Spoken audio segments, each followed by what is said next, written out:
Assalamualaikum Ustaz. Bagaimana? Waalaikumsalam warahmatullahi wabarakatuh. Sikap saya ketika calon mertua tidak memperbolehkan saya mengajak ibu kandung saya, Nasrani, tinggal serumah dengan saya setelah saya menikah. Dengan alasan calon istri saya takut terpengaruh. Sedangkan saya ingin mengajak ibu saya untuk memeluk Islam. Iya, jadi memang ini yang laki ya. Al-mu'minun ala syurutihim. Orang-orang mukmin itu harus menepati persyaratan yang terjadi di antara mereka. Kalau tidak mampu melaksanakan syarat itu, ya nggak perlu diterima. Cari wanita yang lain. Tapi kalau engkau menerima syarat itu, ya kau harus jalani hal itu. Tapi seakan kalau Anda lihat ini belum ada persyaratan di sini. Mengumpulkan istri dengan mertua kadangkala potensi masalah. Maka bagaimana untuk gabungkan satu rumah tapi beda dapur. Artinya satu rumah, dua rumah dalam satu rumah gitu. Sehingga ibu kita tidak intervensi kepada istri kita. Ada orang tua yang suka intervensi sama anak. Anak itu ketika menikah dia belajar berumah tangga. Wajar kalau jatuh. Wajar orang naik sepeda itu jatuh, terluka, biasa. Biarkan dia. Nanti lama-kelamaan dia gak jatuh lagi. Maka nasihat anak, antum cari dua rumah, yang satu halaman atau satu rumah yang ada connecting door-nya. Jadi seakan-akan sendiri-sendiri seperti itu. Kalau antum tetap mau menikahi itu perempuan, karena antum wajib berbakti sama ibu antum. Walaupun Nasrani, itu wajib antum berbakti sama dia. Assalamualaikum Ustaz. Waalaikumsalam. Masya Allah. Ada yang lempar-lempar jemaah. Ana sudah menikah dan mempunyai istri yang berjilbab syar'i tapi tidak bercadar. Saat ini saya sangat tertarik dengan perempuan yang memakai cadar. Istri tidak mau bercadar. Bolehkah saya harus memaksa istri pakai cadar? Karena setiap melihat perempuan bercadar, ana tergoda. Allahu Akbar jemaah. Nah, jadi para wanita ingat, para wanita itu wajib taat kepada suaminya, wajib patuh kepada suaminya selama perintah suaminya tidak bertentangan dengan perintah agama. Apakah cadar bertentangan dengan agama? Tidak. Maka sang istri wajib taat sama suaminya. Jangan urusan cadar. Cadar terjadi khilaf di antara para ulama, apakah itu wajib atau sekedar fadilah, keutamaan. Walaupun jumhur mungkin mengatakan itu fadilah, bukan suatu kewajiban. Tapi kalau suami nyuruh, dia wajib taat. Jadi kalau memaksa, nggak perlu dipaksa istrinya itu, perlu dirayu. Soalnya nggak enak orang dipaksa aja. Maka perlu dirayu. Boleh nggak suami istri itu berbohong? Boleh. Bohong yang dalam lingkaran rayu merayu. Katakan kepada istrinya, Allah, ana kalau melihat engkau pakai cadar, Allahu Akbar, engkau akan lihat kebahagiaan di dalam hatiku nggak terhingga. Katakan kalau engkau pakai cadar, insya Allah mudah-mudahan kita cepat berangkat haji dan umroh bersama. Insya Allah. Perlu dirayu wanita itu, apalagi sudah langsung nampaknya Ustaz. Kemarin di Masjid Nurul Falah, tembok Bukit Tinggi, saya perhatikan yang dapat buku gratis dari Ustadz hanya bapak-bapak saja. Masa ibu-ibunya nggak dapat juga? Yang adil dong Ustadz.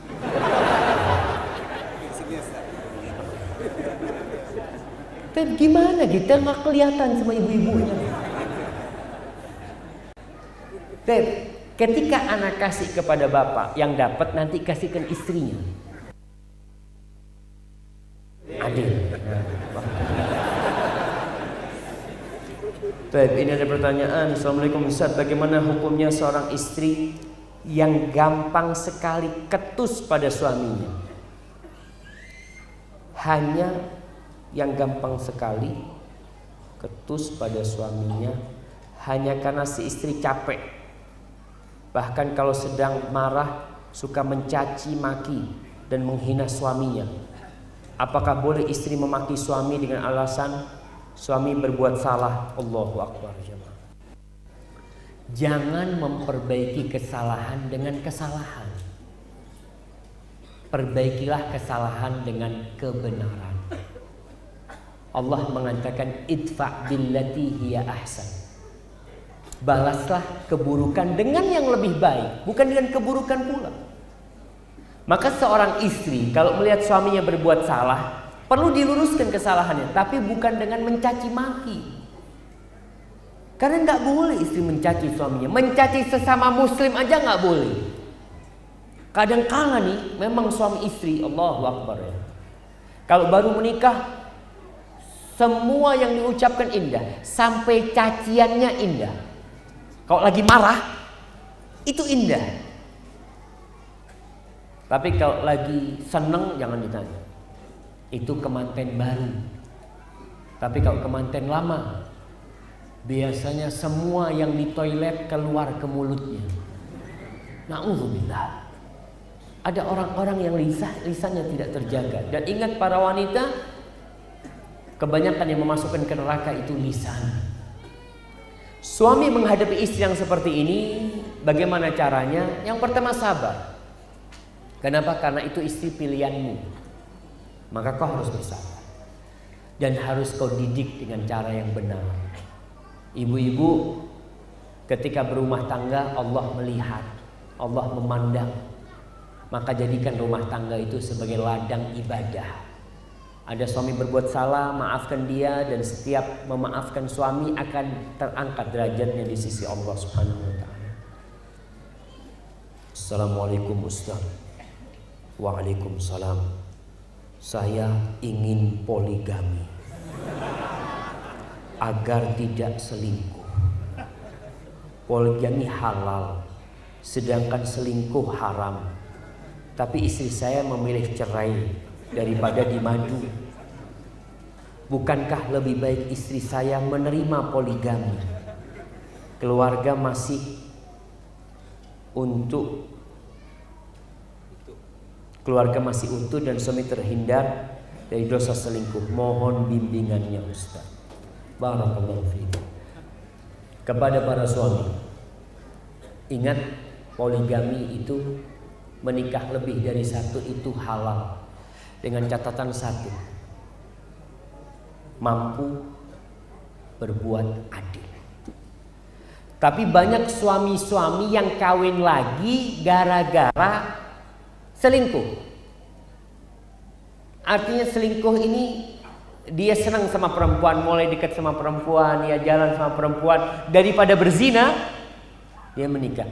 Dia nggak tahu dengan kemampuan dirinya. Apakah dia mampu? Yang ada itu syahwat, bukan ibadah lagi. Maka tolong diluruskan. Nikah ini niatnya harus jelas. Kalau engkau memang dekat sama tuh perempuan, ada seorang yang curhat sama anak, Ustaz, anak punya suami ini dokter. Dia itu dekat sama seorang model, umurnya 22 tahun. Dia ceritanya, Ana ngomong sama suami, apa kebutuhanmu dekat sama wanita itu? Kata suaminya, ya untuk relasi aja. Ada hubungan sama kedokteran? Nggak ada. Nanti lama-lama dia mau kawin kan? Supaya tidak berzina, kata dia. Kau punya dosa awal menjalin hubungan yang tidak benar dari awal. Kau melakukan dosa. Kalau kau memang ingin poligami, tafadhol. Ada syaratnya kau mampu, silahkan. Dan ketika engkau mau menikah lagi, sama kriteria wanitanya itu sama dengan wanita yang pertama. Artinya agamanya baik. Bukan sekedar istilahnya ada cinta lokasi, cilok. Nah, dia melihat sama cocok sama dia.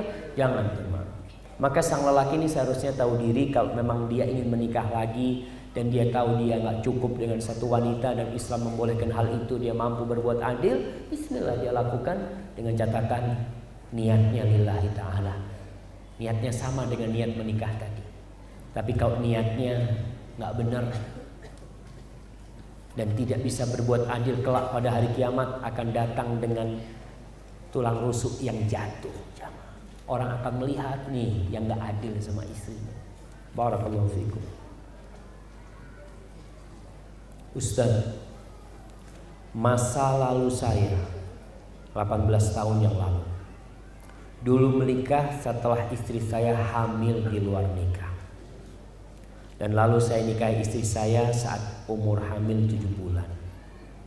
Agar tenang hati saya Ustaz, bagaimana cara taubat saya? Bagaimana status pernikahan saya? Astagfirullah, astagfirullah, astagfirullah. Anak saya sudah 3 saat ini.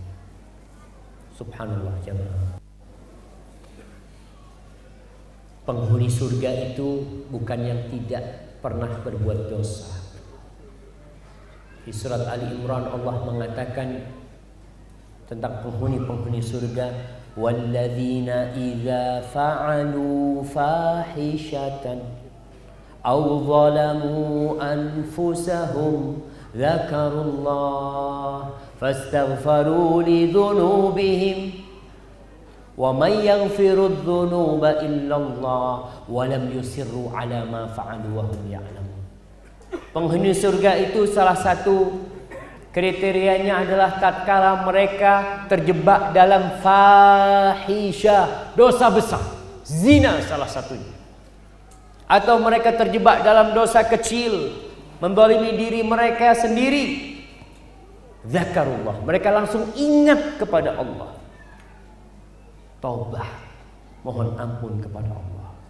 Maka tadi lelaki ini, maka dia harus bertobat kepada Allah. Karena dosa zinanya tidak otomatis dihapuskan karena pernikahan dia. Enggak, tetap dosa zina itu akan datang semua. Dan tetap anak itu jadi anak zina, tidak dinisbatkan kepada bapaknya. Dan itu pendapat jumhur ulama dan pendapat yang dipakai di KUA sini. Nggak bisa dinisbatkan kepada bapak. Maka kau harus bertobat, memohon ampunan kepada Allah Subhanahu wa ta'ala. Syarat tobat yang pertama menyesali, meninggalkan perbuatan itu, berazam untuk tidak mengulangi, dan terus perbanyak amal kebajikan. Semoga Allah mengampuni dosa antum. Barakallahu fiikum.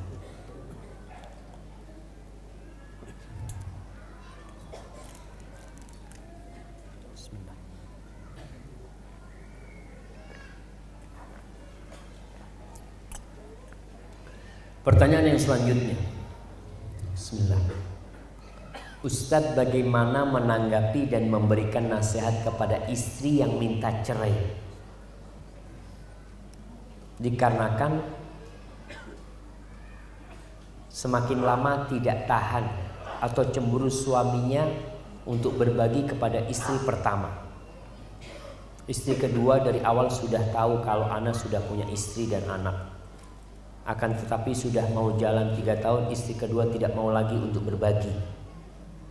Apakah alasan seperti itu diperbolehkan suami untuk menceraikan atau disuruh untuk memilih? Subhanallah jemaah. Ingat, ada wanita-wanita yang terlaknat, wanita-wanita yang meminta suaminya menceraikan dia atau madunya. Dia nggak mau ada pendamping dia.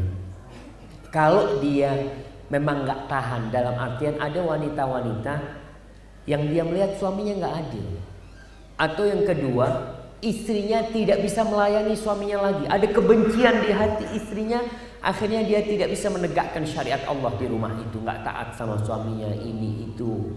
Maka di sini dia boleh minta cerai. Jadi minta cerai itu diperbolehkan kalau alasannya sesuai dengan syariat. Khulu. Maka kalau si istri kedua ini minta cerai karena tidak tahan lagi umpamanya, disuruh milih, dia nggak masalah. Suruh milih, engkau mau bersamaku ahlan wa sahlan terus, tapi kalau engkau memang udah nggak tahan lagi, ya dikasih jalan buat dia.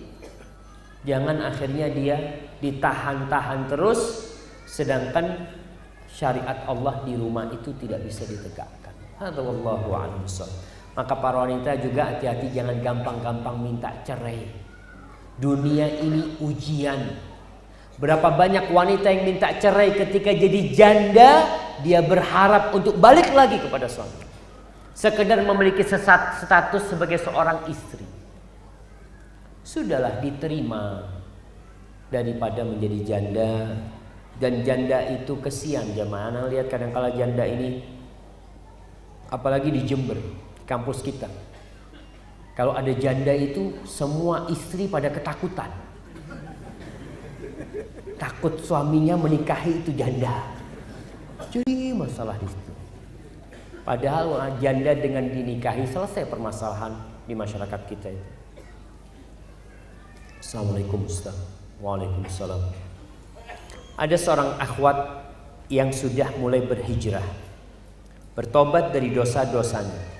Dulu sebelum hijrah, dia sering mengumbar aurat di media sosial. Masalahnya, sekarang akun medsos dibajak dan fotonya belum terhapus. Apa yang harus dilakukan, Ustaz? Apa tobatnya diterima? Insya Allah kalau dia tobatnya taubat nasuha diterima. Cuma tadi, antum jangan gampang-gampang berfoto, mengupload foto itu. Apa sih tujuannya? Sehingga kalau kayak sekarang ini gimana?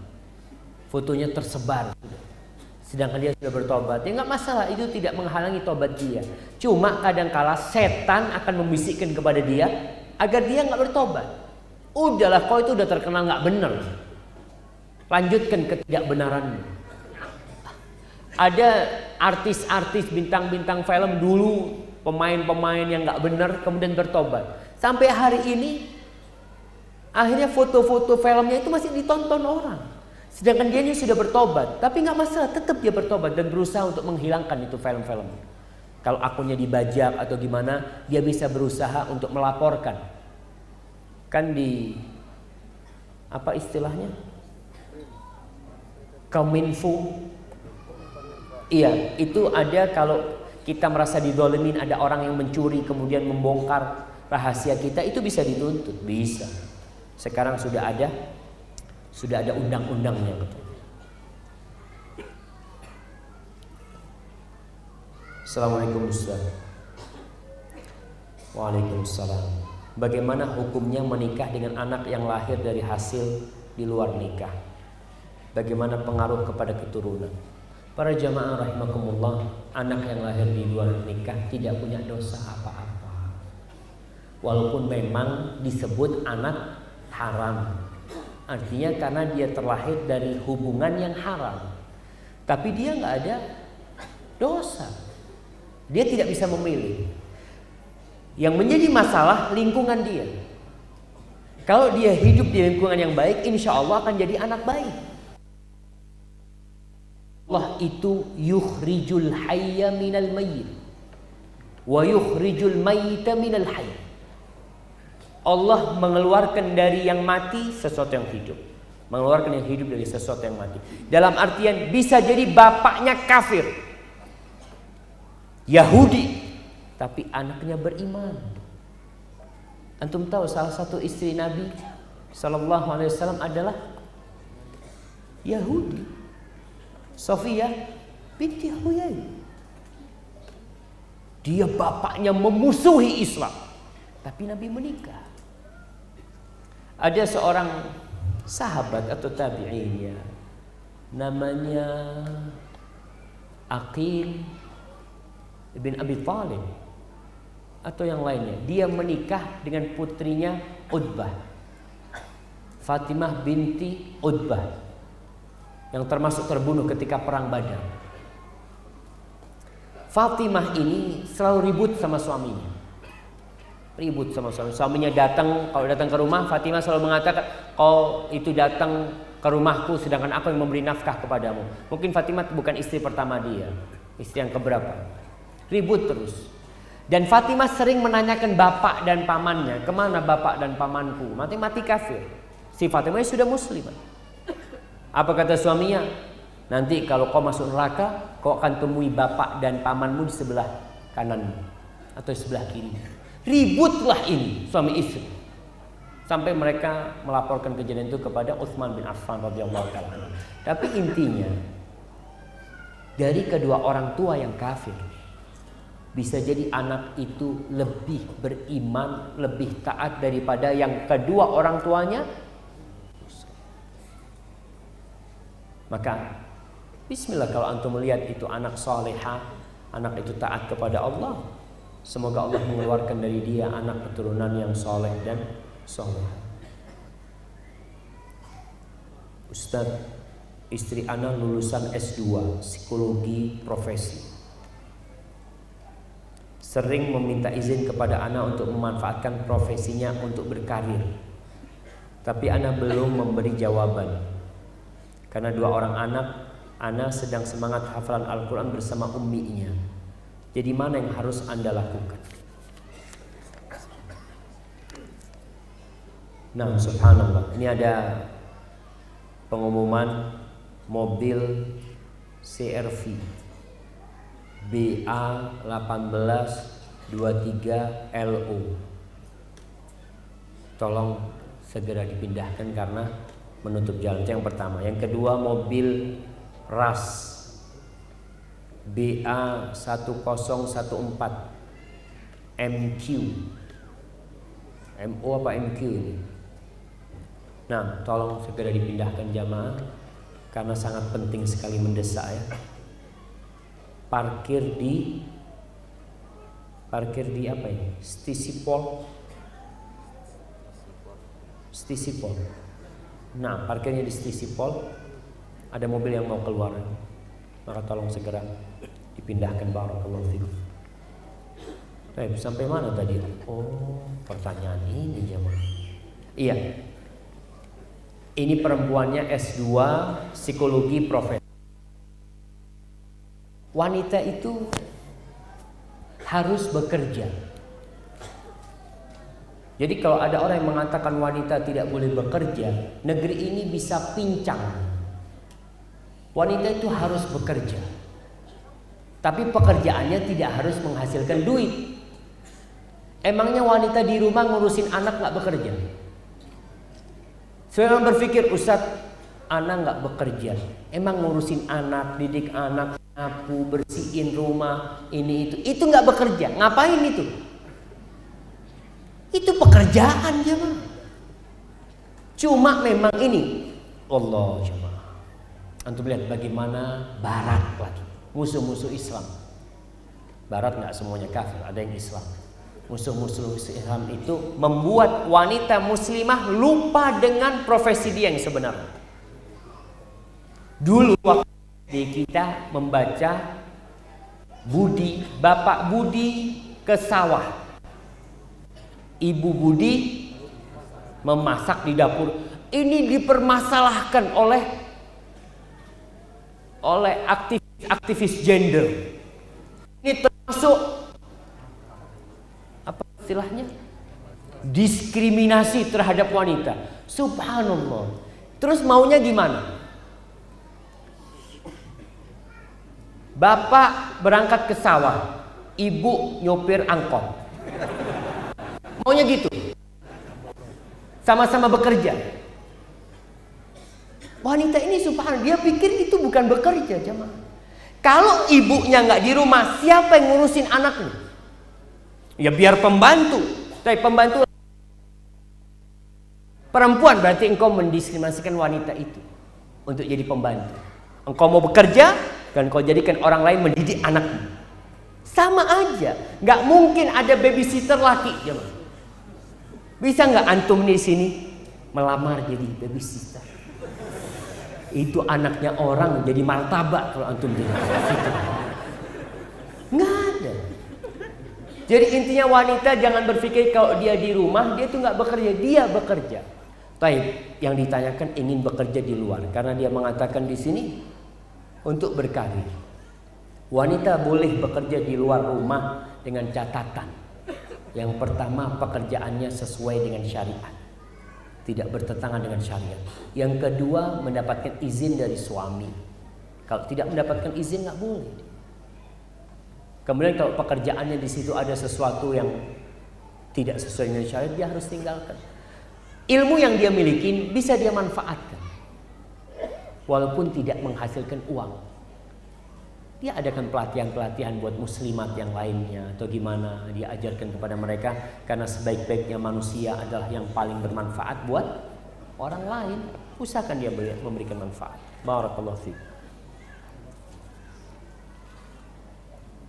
Assalamualaikum Ustaz. Anak kok jadi haus terus ya, Man? Bismillah.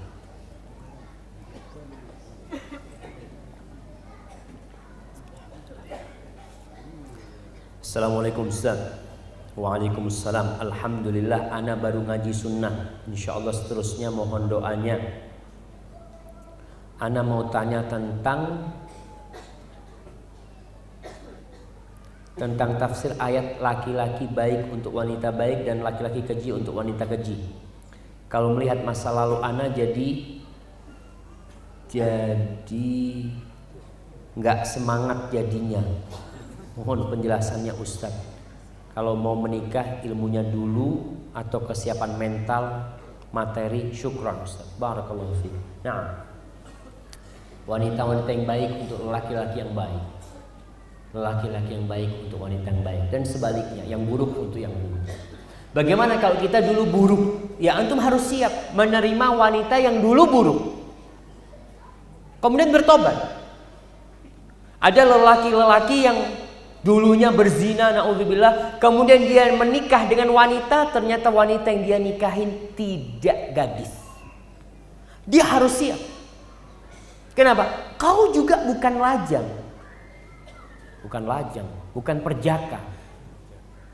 Ada apa istilahnya? Jaka ting-ting. Masya Allah. Harus siap. Dan ingat, tidak perlu dipermasalahkan masa lalu kalau dia sudah bertobat. Jadi antum dapat istri, ternyata istri antum dilihat punya tato di pundaknya. Allahu Akbar. Ternyata dia dulu nggak benar. Sama, engkau dulu juga nggak benar. Maka engkau harus siap dengan hal itu. Tapi insya Allah ada orang-orang yang bertobat lebih baik daripada yang tidak pernah berbuat dosa itu. Karena taubatnya benar-benar taubatan nasuha. Terus kalau antum bertanya apa yang harus dipersiapkan dahulu, semuanya yang perlu dipersiapkan pertama itu ilmu.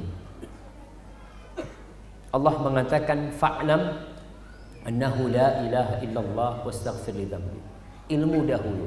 Al-Imam Bukhari dalam kitab sahihnya mengatakan babun al-ilmu qabla al-qawli wal amal. Ilmu dulu sebelum berucap dan beramal. Bagaimana kesiapan mental? Yaitu kesiapan mental itu dengan ilmu tadi. Mentalnya disiapkan agar dia siap menerima tanggung jawab sebagai seorang suami. Materi harus materi. Karena orang yang nggak punya materi sama Rasulullah SAW suruh apa? Suruh puasa. Kau yang nggak mampu puasa, jangan memaksakan diri. Tapi kita bisa menikah dengan utang, nggak apa-apa menikah sama utang. Antum cari mertua yang siap ngutangin putrinya. Maharnya itu utang. Kadangkala antum kuliah mau menikah, anak nggak mampu, datang. Kalau anak belum mampu, maka selama hidup anak minta bapak biayai anaknya sendiri. Nanti anak ganti kalau anak sudah bekerja. Nggak apa-apa. Itu masalah materi. Kalau siap orang tua. Kalau nggak siap ya antum cari yang lain yang siap menerima antum apa adanya. Barakallahu fikum. Dan Allah memerintahkan jamaah wa ankihul ayama minkum wassalihina min ibadikum wa imaikum. Nikahkanlah mereka yang tidak punya pasangan hidup dari budak-budak kalian, budak lelaki, budak wanita yang soleh-soleh. Apa kata Allah? Iyakunu fuqara yughnihimullah min fadli. Kalau yang kau nikahkan itu orang-orang yang fakir, jangan takut. Allah akan cukupkan mereka dengan karunia-Nya. Allah akan bikin kaya. Ada orang yang menikah, suaminya kaya raya, dapat setahun bangkrut suami. Bisa terjadi.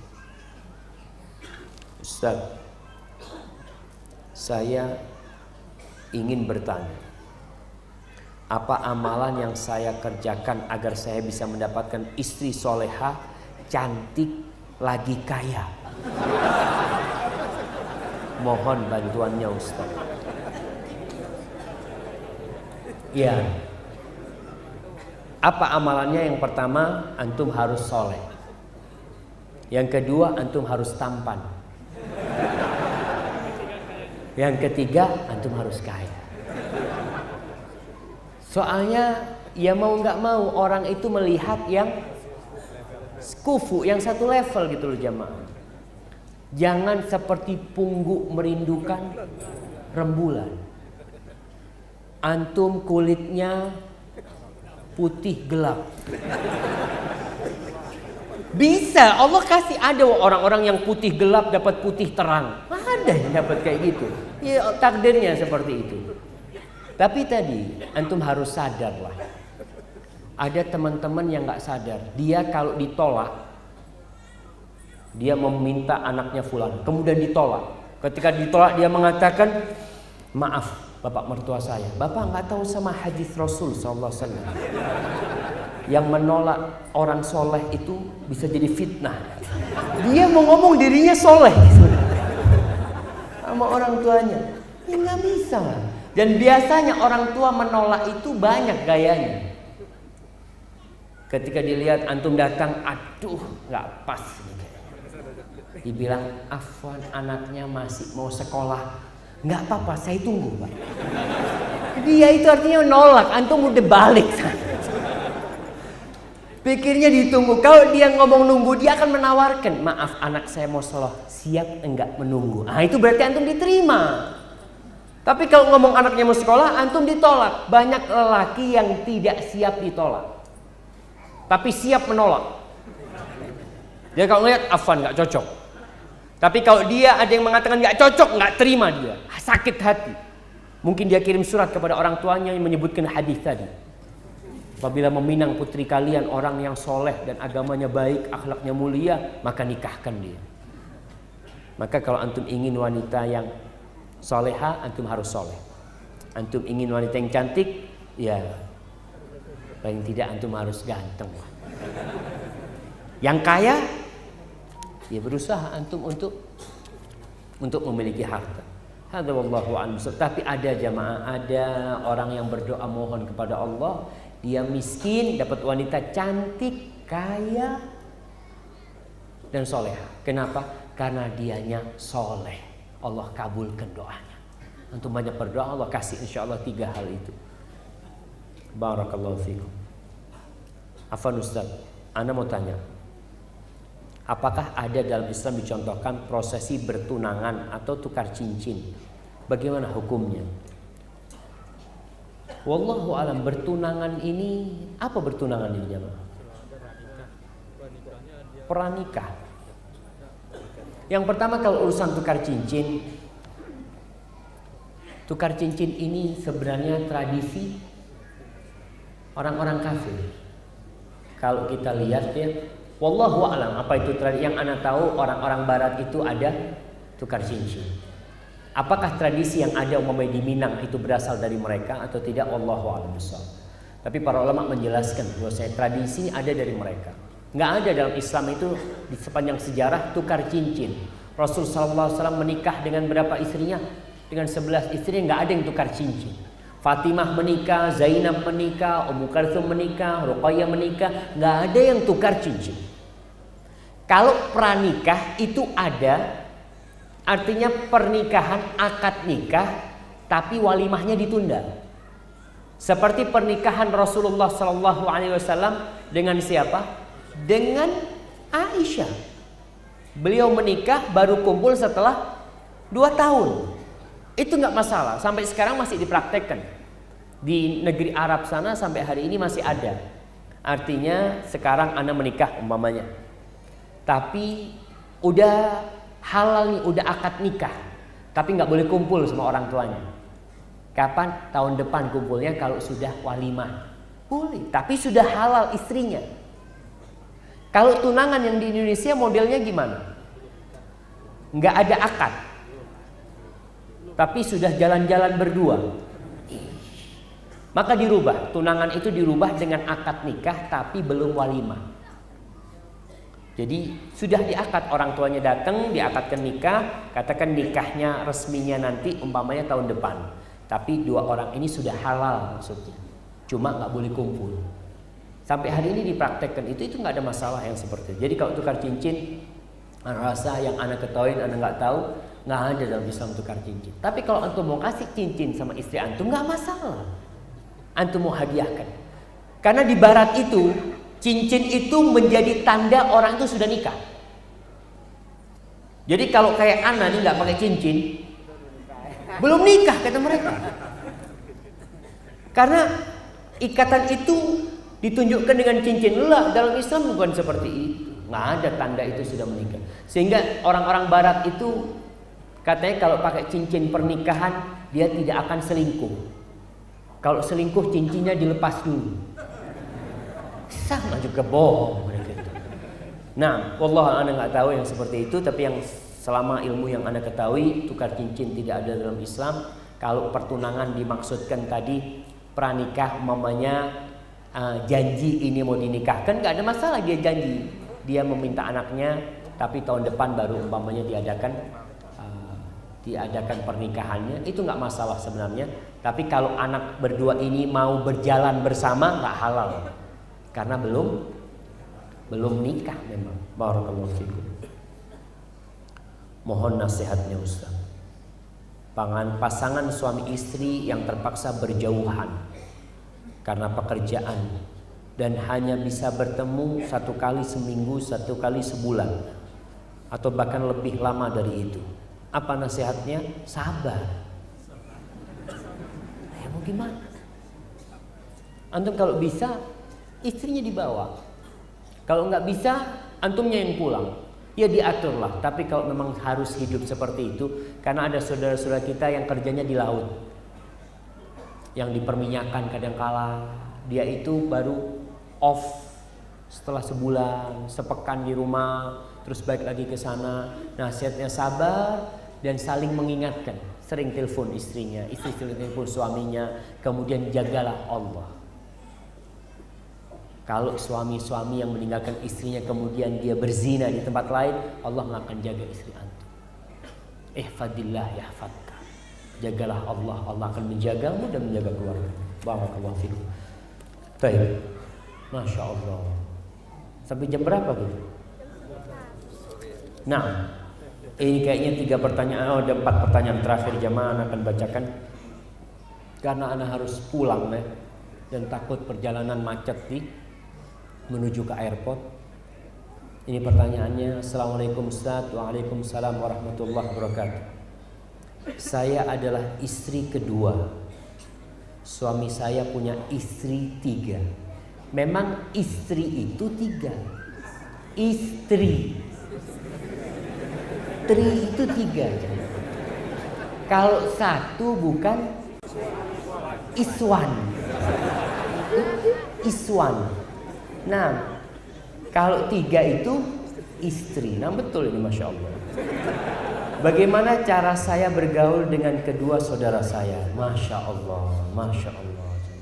Mereka berdua lebih cemburu kepada saya karena usia saya lebih muda, kecil dari mereka berdua. Saya ingin mendekati seperti kakak sendiri, tapi agak terhalang dengan sikap cemburunya. Masya Allah, Masya Allah.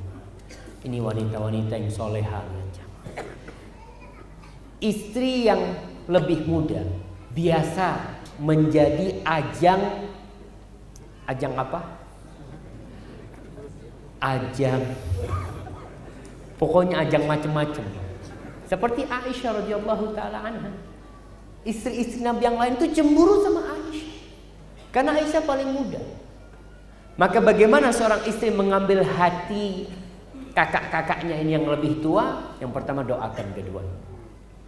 Yang kedua, jangan jangan apa ya, kalau bahasa Jawanya itu jangan menunjukkan kemesraan lah. Apa istilahnya? Manja. Jangan kelihatan manja kalau di depan istri yang lain. Jangan. Karena itu membuat istri yang lain tambah cemburu. Dan itu yang dilakukan oleh Aisyah radhiyallahu taala anha. Aisyah itu ya namanya wanita biasa.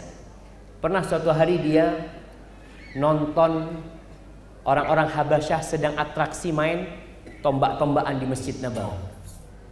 Dia itu menonton di balik Nabi. Jadi kepala Aisyah itu di pundak Nabi, nempel pipinya sama pipi Rasul sallallahu alaihi wasallam. Rasul SAW bertanya, Aisyah udah cukup? Belum Rasul, jangan. Aisyah udah cukup kata dia. Belum Nabi. Aisyah mengatakan, aku sebenarnya nggak kepingin nonton itu, cuma kepingin supaya yang lainnya tahu. Istri-istri lain tahu bagaimana kedekatan aku sama Rasul sallallahu alaihi wasallam. Akhirnya tambah cemburu istri yang lainnya, jemaah. Betul, istri yang lain itu tambah cemburu kepada Aisyah radhiyallahu taala. Maka nanti jangan seperti itu. Berusaha bagaimana menjaga supaya kakak-kakak tidak cemburu ya. Anti lihat apa yang tidak disukai mereka. Nggak suka mereka anti kirim makanan ke rumahnya. Ya udah jangan kirim makanan. Karena nanti bakal jadi masalah. Lalu apalagi jemaah? Wallahu a'lam bishawab. Tapi yang jelas nanti harus bersabar dan suami yang baik akan berusaha adil. Karena ada suami-suami jamaah, Allahu Akbar ya. Ada orang-orang yang curhat padahal suaminya berilmu. Suaminya ini lebih condong kepada istri yang muda. Sehingga yang tua diterlantarkan. Nggak boleh seperti itu. Barakallahu fikum. Assalamualaikum warahmatullahi. Waalaikumsalam warahmatullahi. Ustaz, bagaimana cara kita berbakti kepada orang tua kita perempuan sementara orang tua kita tersebut sudah menikah lagi? Ya tetap seperti orang tua. Suaminya ibu itu mahram sama anak perempuan. Kalau ini yang bertanya laki, maka kau tetap harus berbakti kepada ibumu walaupun sudah menikah lagi. Kebaktiannya gimana? Semua kebaktian seperti ibu belum menikah. Cuma mungkin dari sisi harta ibu sudah ada yang menafkahin. Engkau mungkin sudah tidak terlalu banyak memberi ibumu karena ibu sudah ada yang menafkahin. Umpamanya seperti itu. Tapi kau tetap berbakti kepada orang tua, datang ke ibumu, berziarah ke sana, berkunjung ke sana, telepon ke ibu, selalu seperti sebelum ibu menikah. Wallahu a'lam bishawab. Ini pertanyaan sebelum yang terakhir. Ustaz, ana sudah menikah lebih dari 5 tahun dan belum dikaruniai anak. Bolehkah kami berusaha dengan cara memeriksa kesehatan dan mengikuti program hamil dari dokter? Karena ada yang bilang anak tersebut adalah rezeki dari Allah. Kalau belum diberi artinya belum dipercaya Allah untuk mendapatkan rizki. Mohon nasihatnya Ustaz. Para jamaah, ini ada syubhat. Kita diperintahkan untuk berusaha. Di syubhat di sini yang disebutkan, dia bilang karena anak tersebut adalah rizki dari Allah. Iya, anak itu rizki dari Allah. Sebagaimana uang itu rizki dari Allah. Apakah antum ketika ingin punya uang duduk aja di rumahnya? Kenapa? Kan sudah ditakdirkan sama Allah. Tetap diperintahkan berusaha. Jadi anak itu sama dengan rezeki yang lainnya. Ada usaha. Umpamanya ada suami istri menikah 5 tahun tidak pernah berhubungan. Dia mengatakan anak itu dari Allah. Kalau Allah kasih ya nanti akan ada anaknya. Enggak bisa, ada usaha. Engkau mendatangi istrimu, istri mendatangi suamimu. Ada waktu-waktu subur yang diketahui di sana. Dia pelajari hal itu.